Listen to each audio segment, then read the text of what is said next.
Foundations of Amateur Radio. I'm looking at components, not looking for, looking at.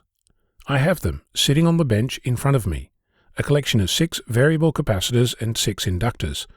There's also a germanium diode, a breadboard, some connecting wires and 2 connectors.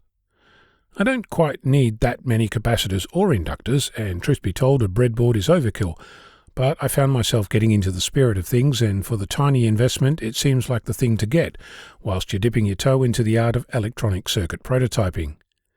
I'm noticing something odd whilst I'm looking at these components, a familiar feeling in some ways, butterflies in my stomach. It's the exact same feeling as when I sit at the radio getting ready to speak into the microphone, just as I'm starting a weekly radio net, something that I've now done about 480 times. Not to mention the times when I did around 1,600 interviews or broadcast live to the world. Butterflies. I'm mentioning this because in many ways this is a momentous event.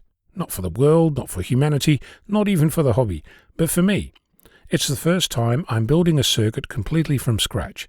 No pre-made circuit board, no pre-selected components, no building instructions, just me, some resonance formulas, and the hope that I've understood what they represent and that the components I selected will do what my calculations say they should.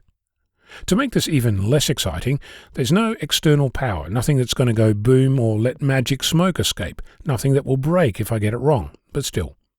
The other day I received an email from Phil, Whiskey Foxtrot 3 Whiskey.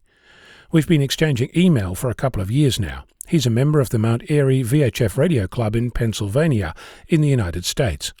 His email outlined an interesting question. What do new amateurs get excited about in this era of the ubiquitous World Wide Web? As a hobby, we're attracting new members every day. Many of those are coming to the community by way of social media, rather than using things that are more traditionally considered radio, like HFDX, making long-distance contact using HF radio, rather than exchanging pithy emails or instant messages via the interconnectedness of the globe-encompassing behemoth of the Internet. The answer came easily to me, since last week we had a new amateur, Dave, Victor Kilo 6 Delta Mike, who made his very first long-distance HF contact between Australia and the United States. His level of excitement was contagious, and that's something that I found happens regularly. Someone talks about magnetic loop antennas, and the next thing 6 amateurs are building them. One person starts playing with satellites, and before you know it, Yagis are being built and people are describing their adventures. The same is true with my crystal radio. I've talked about it a couple of times, and people are digging out their old kits and telling stories about how they grew up with their dad making a crystal radio. That's what's exciting the new amateurs.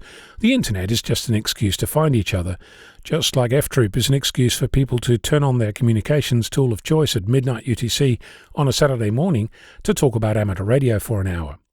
My excitement comes from trying new things, and just like keying a microphone for the first time, there's this almost visceral experience of anticipation associated with starting. I'm still working out how I want to build my new toy and how to go about testing to see if it actually works, and what to look for if it doesn't.